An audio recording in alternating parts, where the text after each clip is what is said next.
Welcome back. Another NBA DFS Quick Bricks podcast. It is Monday. It's a new week. I hope you guys had a good weekend. I know the SD Slack chat had a really good weekend. Lots of caches were posted in there, both NFL and NASCAR. Everybody had a good weekend. Anyways, we got a 9-game slate on tap for tonight. So it's overlooking it right now. It doesn't seem like it's very fruitful with options, but there's plenty to play with. So let's just jump right into it. Like I said, 9 games. We're going to try to keep this pod pretty short if I can. Let's go with Portland at Indiana. 218 on the total. Indy comes in as -4. Obviously, we've been riding Dame's coattails for a few weeks now. He's just been magnificent. He's put up 60 or more in his last 2. He's 9.4K. Definitely can see playing some Dame tonight. I also think you can look maybe as a cheapie. Zach Collins at 3.9. He's put up 22.5 and 34 in his last 2. Been playing really well. He's pretty cheap. I think, like I said, they're going to have to bang in pretty low with Miles Turner, Sabonis in there, and so I think Collins could probably see a few extra minutes. I'm not really too concerned with many more people on the Portland squad. I just think everything else is matchup worthy, and it doesn't really look great from a matchup standpoint. But for Indiana, I think you can look at Miles Turner here tonight. I've been fading Portland center. I've been fading Nurk quite a bit here lately. It's been working out, so I believe you can go with Miles Turner at 5.9. I think that's a very fair price on him. And also I think you can go with Sabonis as well at 6K even. It's kind of funny whenever you have a backup center who's more than your starting center in salary, but he's hit 33 or more in 3 or 5 of his games so far this season. So we all know what Sabonis can do. The guy's been lights out. Had a little bit of a dud last game, putting up like 21.5 points. Kind of killed one of my lineups, but what can you do? But anyway, that's really, like I said, Turner, Sabonis, Dame for Portland. I think you can look at Zach Collins. Just not really a whole lot in that game that I'm in. It's kind of a lower total. I think it'll be kind of a closer game, but I think Dame's obviously the best play in that game. Let's move right along to Atlanta at Philly. Of course, this game will probably have some traction. This will have some ownership with Embiid because Embiid is in a lovely, magnificent spot, obviously, against Atlanta. We know that Atlanta is very bad against, bigs. So Embiid at 10K is actually one of the cheaper chalk plays that I think you'll see tonight. Do I think he'll carry ownership? Absolutely. At that price, he should. Obviously, Simmons is going to carry a lot of ownership. Obviously, he's in a great spot as well. We know Atlanta is not very good. But another one that I really like is Dario Saric at 5.6K. He's been playing really well, and we know that Atlanta's just really kind of shorthanded still. They're getting some guys back. They got Devin back. They're getting Bembry starting to play well. They got Spellman going. They're doing really well. But Saric is almost, he's near to double-double in about every one of his games so far. So I really like Saric tonight. I think hopefully if Philadelphia, it obviously is, it's 229 on the total, and Philadelphia is -11. So obviously they're calling for a Philadelphia blowout. Philadelphia has not taken teams. They've been playing, like I said, when they played Orlando, they took them a little lightly. In Orlando, they only beat them by, 2 points. So I wouldn't say don't play Atlanta, but just be wary and make sure you're playing the guys that are going to grab the usage, like Trae Young, Kent Bazemore at 5.6. I like that quite a bit. Dwayne Dedmon played 23. No, yeah. He went from playing 14 minutes and he played 28 minutes to that. So I'd say he's fully back. He's probably going to be getting – Alex Lynn's probably going to be battling for minutes. Him and Lynn, I don't know. I doubt they'll see the floor together. But Dedmon's at 4.7. It's a nice value play there, obviously. Bembry, again, at 4.1. He's played 30 and 27 minutes in his last 2 games. At that price, getting that kind of minutes, I don't really, it's one of them ones you just going to kind of plug and let it go.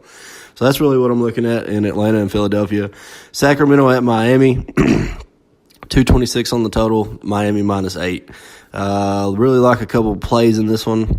I think you look at Dragic at 6.2. He's had 20 or more real points in his last 2 home games. Guy's been lighting it up.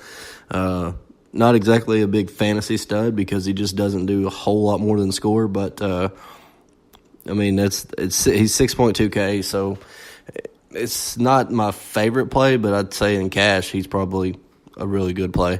For GPPs, I'm not exactly a favorite of it, but I don't hate it. McGruder, again, at 6.1, 42.5, 37.5, 33 in his last 3 home games. His price is way up there now. It's getting kind of silly. I don't know how this guy's sustaining what he is, but again, you can't overlook it. I think you can maybe look at Wayne Ellington, 3.3K. He's making his season debut. I don't know how many minutes he'll get. I mean, he could only see 14. He could even see 12. Just a very cheap punt play if you're looking at GPP and maybe just trying to slide someone in there. We know Ellington can start hitting the threes once he gets going. Once again, though, he is kind of a one-trick pony, but he just shoots threes mainly. So, 3.3K, though, if he hits, 3 or 4 threes, it's, he's closer to 15 points. So, anyway you want to look at it. For Sacramento, obviously I like De'Aaron Fox at 6.6K. We've been fading the Miami point guard spot. This isn't exactly the most lovely spot, I think, for Fox, but the guy's been tearing it up. 34, 46, and then he had a dud game against somebody with 17 fantasy points. But like I said, 34, 46, very good fantasy point totals, and you would take those all day at 6.6K. This actually has quite a higher total, so I would actually kind of look at some of the Sacramento players, like Marvin Bagley, Bjelica. I think you can maybe look at Buddy Hield. I don't hate all those. I don't think I'm going to be playing the centers in this one. I just don't really care for it. I mean, I do like Whiteside a little bit more than I do Willie Cauley-Stein, but Sacramento's actually been fairly decent against the center spot so far this season, so I'm gonna play elsewhere, I believe. And that's all I really like for that game. Let's roll on to Brooklyn at New York. New York comes in as a favorite. Yeah, I don't know. My New York Knicks -2 against Brooklyn. I really love Cantor at 7.5. We know Brooklyn's terrible against centers, guys, so do not fade Cantor. Play Cantor.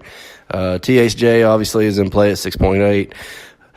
Damian Dotson at 4.8's had 30-plus minutes in his last 3. Fizdale, I don't know what the fuck he's doing with his lineup, but he's been, like I said, he's trying to make it more defensive-oriented. He's trying to basically push the first unit to be more defensive. I guess, he has to do what he has to do. Either way, I will be playing Cantor. I probably will be looking at THJ, and Damian Dotson is fair at 4.K. For Brooklyn, you can look at D'Angelo Russell, who's had 38.8 and 43.5 in his last 2. He's 6.5K. I'm not sure who New York Knicks are going to start at point guard tonight, but I will still be playing some DAR. LeVert at 6.4, over 34 fantasy points in his last 2. He's been playing really well again. I think you can also look at Alan Crabb at 4K even. He's had 24 minutes or more. He had 28 minutes his last game, and he scored 24 fantasy points in his last 2. So, not bad. I think you look at Alan Crabb. He's been playing pretty well. I think that is all that I like in that game. So we're going to move on to Golden State at Chicago, where I like absolutely fucking nobody because, I'm sorry, but it's 229 on the total. I don't know. Chicago should have no chance in this game. I like KD at 10.4 and just go on. Steph, if you want, I don't care. You can play Steph, but I just really do not like that game. Toronto at Milwaukee. Kawhi, obviously, there's no line on this game because we don't know about Giannis. Had to see. Obviously, if no Giannis, that should open up some time for Ersan at 4.1. I think that's a great value play if he sits. And who do I think gets the usage? I think it's Bledsoe. Bledsoe at 6.1. He's had 38, 48, and 39 in his last 3 home games. The guy's been playing really well at home. So even I don't care if Giannis plays, I would still look at Bledsoe at 6.1. I still think that's a very fair price. I'm not exactly a big fan of fading Lowry, but and I'm not fading him. I'm just saying playing against him, I guess. But I like Bledsoe. For Toronto, like I said, Kawhi, obviously everybody, he will have ownership. He will be chalky. But I like Lowry at 8K. The guy's price is barely going up, and he's been just, over 43 fantasy points in his last 4. So the guy's just been killing it. I think you can maybe look at Serge at 5.2K. I don't hate it, though they might run a little bit smaller if, they've been kind of splitting time between Henson and Brooke Lopez, which I'm not a big fan of either or. That doesn't bode well more for Valanciunas. It actually plays well for Serge, I think, because I don't think Val. It could. I mean, it'll have to see who starts, but Val might start. But he put up a really good game last game, so if he does happen to start, I mean, he might be worth a flyer. But I think Serge will probably get some decent run tonight. That's really all. I mean, Middleton, don't hate it, but it's not my favorite play. Obviously, he's gonna be up with Kawhi, so do what you want with that. The chalk game, one of the chalk games, Lakers and Minnesota. This game has a lot of possibilities, though, and obviously you want to play LBJ at 11.4. And nobody's going to be able to guard him on this Minnesota team. That's just all there is to it. Butler, sure, yeah. JaVale at 6K has been playing really well. Lonzo Ball at 5.6, I think, is a very nice play. And then for a cheapie, Lance Stevenson at 4.3. He's been getting a lot of run lately. Rondo is definitely the second string point guard now, and that his playing time is kind of varying. So I would be careful with him. For Minnesota, I think you can look at Butler, maybe make sure that Wiggins, see what his status is. If he plays, I think you could play Wiggins. Excuse me. Also, I think Derrick Rose at 5.1K. I think he'll see lots of ample time. But that's really where I'm going with that. Butler, Rose, see what Wiggins is doing. If Wiggins plays, I think he's not sure about his price. I'm not loving it, but I think he's worth a play tonight. And with a total of 237. Highest one on the board so far. So, yeah, I would get some exposure to that game for sure. Obviously, I wouldn't fade that one. It's really got a good game stack. We know Tibbs is going to play Minnesota players through the roof. The minutes wise, Okogie, if Wiggins doesn't play, is definitely a nice value play once again. So don't overlook that. Dallas at San Antonio. Dallas is on a back-to-back. 216 on total, 6.5 for San Antonio. Love DeRozan, obviously. 9.1K. I think you can also look at Rudy Gay and LMA. Both those guys are getting lots of great time. LMA is actually due for a bounce back. He's had 2 pretty crappy games, his last 2 home games, so I would be looking for him to bounce back here. Also, I think you look at Marco Bellinelli at 4.1. He's played 20, and 23 minutes last 3, and he's had 2 of those go over 23 fantasy points or hit around 23 fantasy points. So Bellinelli, not a bad look for a cheapie there at 4.1K. DeAndre Jordan again at 7.4. The guy's a machine. He should have a pretty good game tonight. I think at 7.4 he's very cheap. I think he'll be overlooked by the by the back-to-back game. But I probably will be playing some DeAndre Jordan. Wes Matthews at 5.2. The guy's been putting up 15 or more field goal attempts a game. The guy's been shooting. He's a shooter. He's 5.2K is not bad. He does a little bit more than just shoot too. So, and he hits threes. So, that adds in. He gets steals and blocks. Well, steals more than blocks, but obviously we know the steals add up for DK. DSJ at 5.5. The guy's been playing really well. 36.8 and 37 in his last two games. So, pretty good totals there. 36.8, 37 last 2. I'd take a shot on DSJ tonight. That's really about all I'm looking, and let's go to the major chalk game of the night. It's going to be New Orleans at Denver. There's no line. We don't know about AD yet. Obviously, if there's no AD, I think Jokic becomes an amazing play, and 9.9, he will probably be major chalk. That's okay. I really like Jamal Murray at 6.3. There's no Elf, so I think Jamal Murray's in a great spot. I also like Trey Lyles at 4.3. I think he's a nice cheap option tonight. For the New Orleans side, obviously you're going to want to see what AD is doing. That's going to change pretty much the whole landscape of their game. They got blown out last game. I think, they did without him. So it'd be pretty interesting. Julius Randle only played like 14 or 19 minutes, which was, I don't know what's going on with Randle right now. I think he's kind of injured. I think he's just not, I don't know. Obviously Meritic, big play there at 7.3. Love it.